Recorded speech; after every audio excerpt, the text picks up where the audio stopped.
Triple-R trading company எங்களிடம் பாக்கு மட்டை தயாரிக்கும் மிஷின் கிடைக்கும். அதற்கான ரா மெட்டீரியல்ஸையும் வருடம் முழுதும் நாங்களே சப்ளை செய்து வருகிறோம். நீங்கள் செய்யும் தட்டுகளை நாங்களே எடுத்துக்கொள்கிறோம்.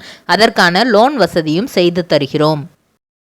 இன்றைக்கி நம்ம பார்க்க போகிற செலிப்ரிட்டி விஜய் டிவியில் இப்போ ரொம்ப ரீசெண்டாக ஃபேமஸாகவே டெலிகாஸ்ட் ஆகிட்டுருக்க மகாநதி சீரியலோட ஹீரோவான விஜயை பற்றி தான். இவரை பற்றின ஃபுல் டீட்டெயில்ஸ் தெரிஞ்சுக்கிறதுக்கு முன்னாடி சேனலை சப்ஸ்கிரைப் பண்ணாதவங்க மறக்காமல் சப்ஸ்கிரைப் பண்ணிக்கோங்க. அப்போ தான் நாங்கள் போடுற வீடியோஸ் உங்களுக்கு நோட்டிஃபிகேஷனாக வரும்.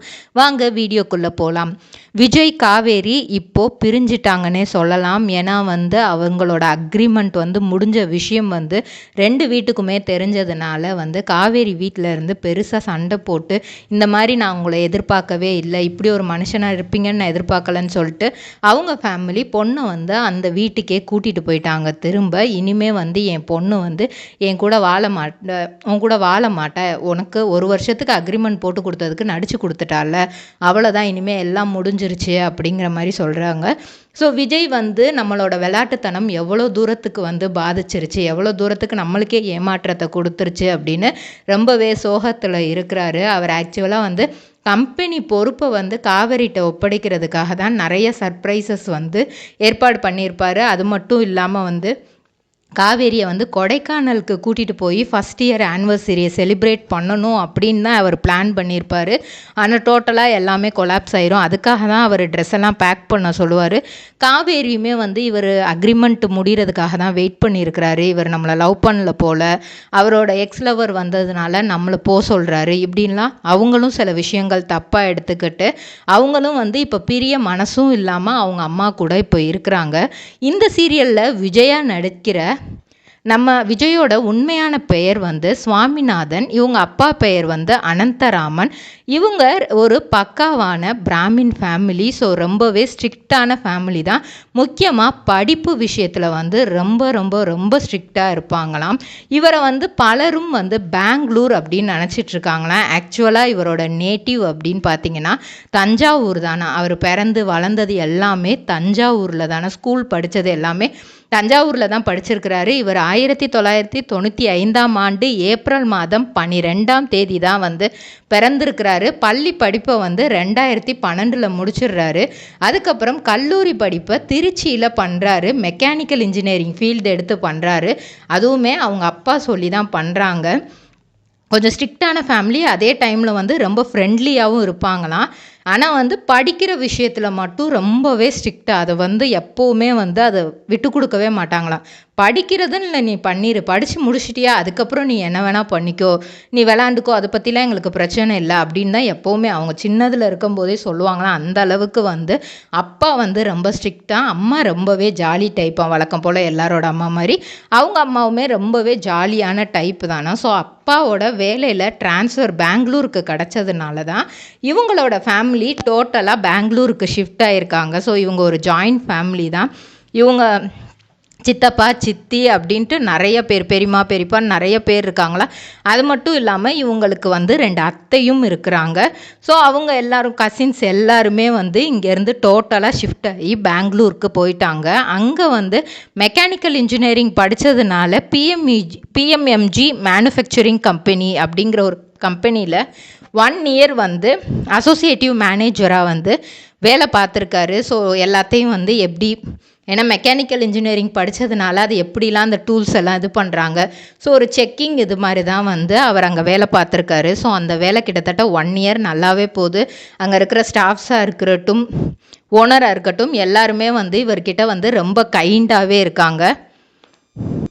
அப்படி இருக்கும்போது நல்லாவே போயிட்டுருக்கு. அப்போது அவரோட ஃப்ரெண்ட் ஒருத்தர், அவர் சினிமா ஃபீல்டில் இருக்கார். அவர் என்ன சொல்கிறாருன்னா நீ ஏண்டா சினிமாவுக்கு ட்ரை பண்ணக்கூடாது, நீ நல்லா அழகாக இருக்க, கண்டிப்பாக சினிமாவுக்கு ட்ரை பண்ணேன்னா உனக்கு கண்டிப்பாக கிடைக்கும்டா, நீ அதை யோசிப்பார் அப்படிங்கிற மாதிரி சொல்லியிருக்கிறாரு. ஸோ ஒரு ஆடிஷனுக்கும் அவர் ஏற்பாடு பண்ணுறாரு. ஸோ மாடலிங் ஆடிஷன் ஏற்பாடு பண்ணும்போது அதுக்கு எப்படினாலும் அவர் போய் தான் ஆகணும். எம்டிகிட்ட இங்கே லீவு கேட்கணும். எப்படி சொல்லி லீவு கேட்குறது, கண்டிப்பாக ஒன்று ஃபேமிலியில் ஏதாவது அப்படிங்கிற மாதிரி இம்பார்ட்டண்டான விஷயம்னு சொல்லணும். இல்லைன்னா வேறு ஏதாவது ரொம்ப இம்பார்ட்டண்டான திங்ஸ் சொன்னால் தான் நான் வந்து நடிக்க போகிறேன் அதுக்காக எனக்கு லீவு கொடுங்கன்னா எந்த எம்டியுமே கண்டிப்பாக வந்து லீவு தரமாட்டாங்க. ஸோ இவர் என்ன பண்ணுறாருன்னா அவர்கிட்ட போயிட்டு, சார் இந்த மாதிரி வந்து நான் நெக்ஸ்ட்டு எம்பிஏ பண்ணலான் இருக்கேன் அப்படின்ற மாதிரி சொல்கிறாரு. அவர் ஃபஸ்ட்டு கொஸ்டினை என்ன கேட்குறாருன்னா இவரை மடக்கி, நீ இன்ஜினியரிங் படிச்சிருக்கப்பா, நீ எதுக்கு வந்து எம்பிஏ பண்ணணும் அப்படின்ட்டு. இவரும் வந்து அவரை கொஞ்சம் இம்ப்ரெஸ் பண்ணுற விதமாக வந்து, சார் நான் உங்களை மாதிரியே ஒரு பிஸ்னஸ் மேக்னெட் ஆகணும், நான் பிஸ்னஸில் பெரிய ஆள் ஆகணும், அதனால் நான் எம்பிஏ படித்து நான் பிஸ்னஸ் பற்றி நிறைய பிஸ்னஸ் மேனேஜ்மெண்ட் எப்படி இருக்கும், அதை அட்மினிஸ்ட்ரேட் எப்படி பண்ணணும், இதெல்லாம் கற்றுக்கிறதுக்காக தான் நான் என்ட்ரன்ஸ் எக்ஸாம் எழுத போகிறேன் அப்படின்ற போது அவருக்கு அது அதோட ரொம்ப சந்தோஷமாயிருச்சு. ஓகே ஃபைன், ஒரு இன்ஜினியரிங் படித்த பையன் நீ எம்பிஏ படிக்கிற அப்படின்னா அது பாராட்டக்கூடிய விஷயந்தான், ஓகே நீ பண்ணு அப்படிங்கிற மாதிரி அவரும் லீவு கொடுத்துட்டாரு. ஸோ இவங்களும் வந்து அந்த என்ட்ரன்ஸ் எக்ஸாமுக்கு ப்ரிப்பேர் பண்ணி எக்ஸாம் எழுதுகிற போகிற மாதிரி நான் ஒரு லீவ் ஒரு 1 வீக் அந்த மாதிரி லீவ் போட்டுட்டு அந்த ஆடிஷனை போய் அட்டன் பண்ணுறாரு. ஆடிஷன் அட்டன் பண்ணுறது எந்த சீரியலுக்கு அப்படின்னா மிதுன ராசி அப்படிங்கிற சீரியலுக்கான ஆடிஷன் தான் வந்து அங்கே நடக்குது. நடந்து முடிஞ்சோடனே எதுவுமே தெரியாத மாதிரி வந்து திரும்ப கம்பெனியில் ஜாயின் பண்ணிட்டாரு. திரும்ப அஸ்யூஷுவல் அவரோட வேலையை வந்து அவர் பார்த்துக்கிட்டே இருக்கிறாரு. அப்போது வந்து அந்த சீரியலில் இருந்து சொல்லி தான் விடுறாங்க. ஆனால் அவர்கிட்ட ஃபஸ்ட்டே வந்து நீ வந்து வேறு யாருக்கும் வந்து கால் ஷீட்டு கொடுத்துறாதப்பா, நாங்கள் உன்னை செலக்ட் பண்ணுறதுக்கும் வாய்ப்பு இருக்குது அப்படிங்கிற மாதிரி ஒரு டவுட்லேயே சொன்னனால வந்து இவர் வந்து அதனாலே வந்து திரும்ப ஜாயின் பண்ணிட்டாரு. ஸோ நெக்ஸ்ட்டு பார்த்தா இவருக்கு ஒரு ஃபோன் கால் வருது. இவர் கொஞ்ச நாள்லே நீங்கள் வந்து அதுக்கு செலக்ட் ஆகிட்டீங்க, நீங்கள் தான் இனிமேல் அதில் நடிக்க போகிறீங்க அப்படின்னோடனே இவருக்கு என்ன சொல்கிறதுனே புரியல. இந்த வேலையை இப்போ நம்ம விட்டாகணும், ஆனால் போய் எம்டிகிட்ட என்னன்னு சொல்கிறது அப்படின்னு அவர் யோசிக்கும் போது போய் இந்த மாதிரி, சார் நான் எம்பிஏ எனக்கு என்ட்ரன்ஸ் எக்ஸாம் எழுதுனேன் இல்லையா, நான் பாஸ் ஆகிட்டேன், நான் அது படிக்க போகிறேன் அப்படிங்கிற மாதிரி சொல்கிறாரு. அவங்க எம்டியும் ரொம்பவே சந்தோஷமாக பாராட்டிட்டு நீ போய் படிக்க போப்பா அப்படின்னு சொல்கிறாரு.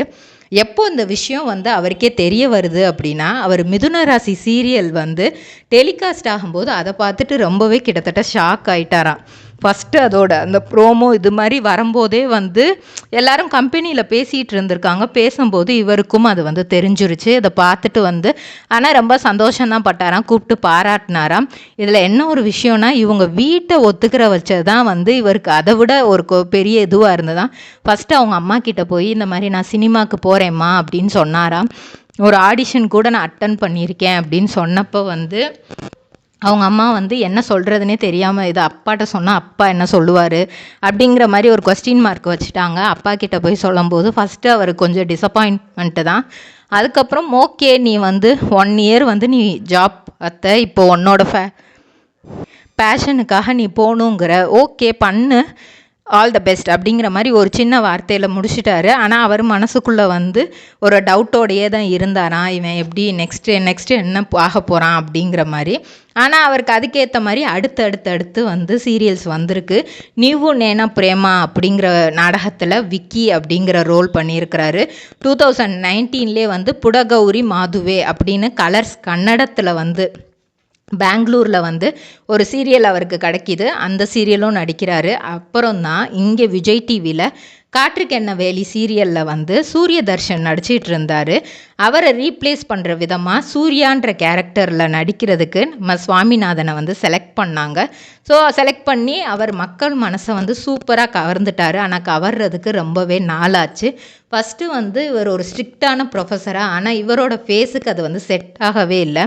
யாருமே வந்து நீலாம் எதுக்கு நடிக்க வந்த, உன்னோட ஃபேஸ் வந்து அதாவது எப்படின்னா ரொம்ப சாஃப்ட் டைப்பாக இருக்குது, இந்த கேரக்டருக்கு இது செட் ஆகாது அப்படின்னோடனே வந்து இப்படிலாம் கமெண்ட்ஸ் பார்க்கவும் அவர் வந்து நம்ம இந்த சீரியலுக்கு வேணாம், நம்ம இதை விட்டு போயிடலாம், நம்ம கன்னட சீரியலே பண்ணிக்கலாம் அப்படிங்கிற அளவுக்குலாம் யோசிச்சாராம். அதுக்கப்புறம் டேரக்டர் தான், இல்லைப்பா இதோட ஸ்டோரி லைன் இன்னும் கொஞ்சம் மாறும், இந்த ஸ்ட்ரிக்டான ப்ரொஃபஸர் எப்படி லவ்லி பாயாக மாறி அந்த ஹீரோயினை லவ் பண்ணுறீங்க அப்படிங்கிறது தான் கதையே, ஸோ கொஞ்ச நாள்லேயே நீங்கள் வந்து லவர் பாய் மாதிரி தான் உங்களை காட்டுவோம் அப்படிங்கிற மாதிரி சொல்லியிருக்கிறாங்க. ஓகேன்னு அவரும் நடிச்சிருக்கிறாரு. அதே மாதிரி மக்கள் மனசில் அவர் பெருசாக ஒரு இடத்தையே பிடிச்சிட்டாரு அந்த சூர்யாங்கிற கேரக்டரில்.